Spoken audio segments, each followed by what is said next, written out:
Sophie's masterpiece.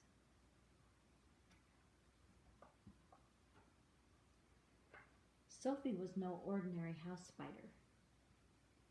She was an artist.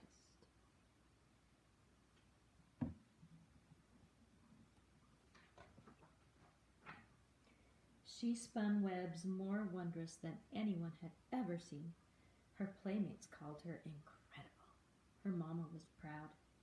Someday, they said, she is going to spin a masterpiece.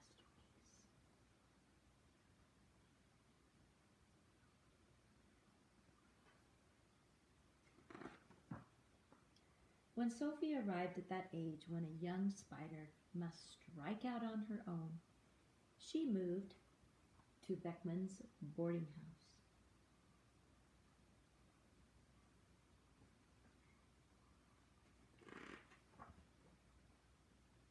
The first thing she did was look around. She saw dull green walls, faded rugs, and old window shades. The place cried out for her talents. Sophie set to work. Her first project was to weave a web of curtains for Beekman's front parlor. Day after day she whizzed along, blending a golden thread of sun into her silk.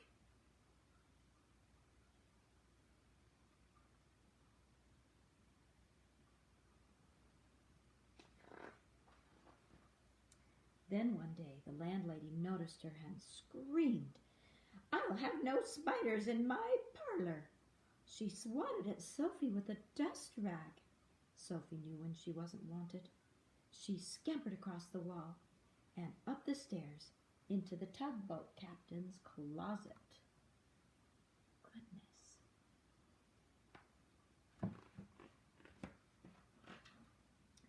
When she finally settled down, she looked around and saw nothing but gray.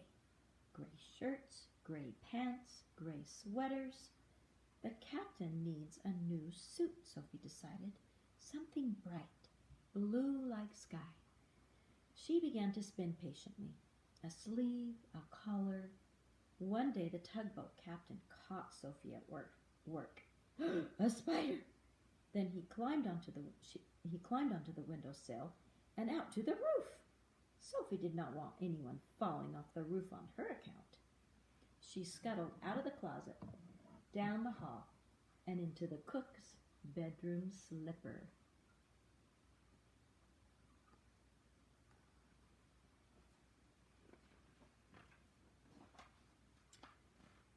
Cook's bedroom slippers were patched and dirty. "I'll spin Cook a new pair," Sophie thought, "after I rest a bit." No sooner had Sophie snuggled into the toe than she was being flung to the floor. Was it an earthquake? No, it was Cook, who had shaken Sophie out. "Yuck," scowled Cook. "Look at that ugly, disgusting spider." Sophie's feelings were hurt. With great dignity she journeyed across the rug and under Cook's door. She made the long climb up the steep stairs to the third floor, where a young woman lived. Wearily, Sophie slipped into the young woman's knitting basket and fell asleep.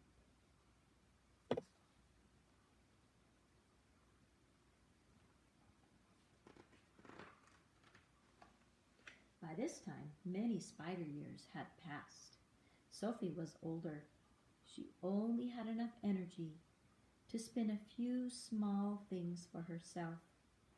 A tiny rose-patterned case for her pillow, and 8 colorful socks to keep her legs warm. But mostly, she slept.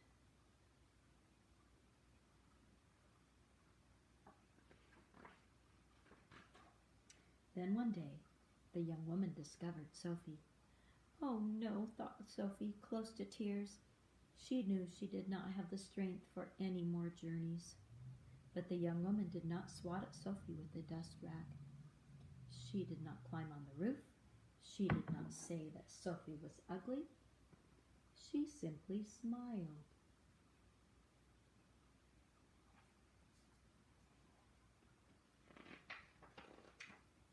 And without disturbing Sophie in the least, The young woman picked up her needle and yarn. Sophie watched as the young woman knitted day after day. "Booties!" cried Sophie. The young woman was going to have a baby. After the booties were finished, the young woman knitted a baby sweater. Then the yarn was gone. The young woman did not have enough money to buy yarn for a blanket. "Never mind," the landlady told her. "There's an old brown quilt in the hall closet. The baby can use that." Sophie had seen that quilt. It was scratchy and drab, not fit for a baby.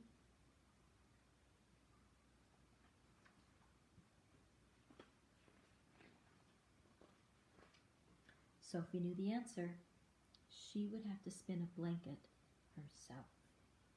In her younger days, this would not have been a problem. But Sophie had grown frail and weak. The baby was due any day. Could Sophie complete the blanket in time? She climbed out of the yarn basket. She traveled to the wide windowsill. Strands of moonlight fell into the room.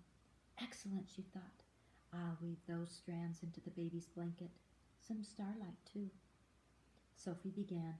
As she spun, new ideas came to her. She worked them into the blanket, snippets of fragrant pine, wisps of night, old lullabies, playful snowflakes.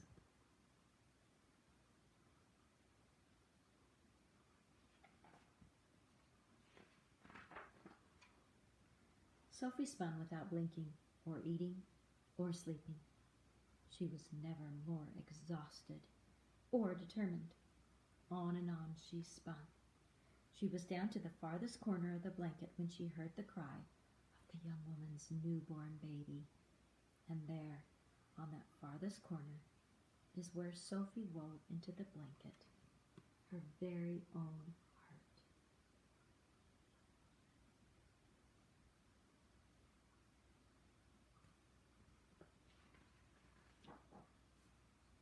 That night, as the young woman was about to cover her infant with the landlady's quilt, something on the windowsill caught her eye. It was a blanket, so soft, so beautiful as to be fit for a prince. The young woman knew this was no ordinary blanket. She placed it with love and wonderment around her sleeping baby, and went to sleep herself, with her hand upon the little spider's last spinning. Sophie's masterpiece.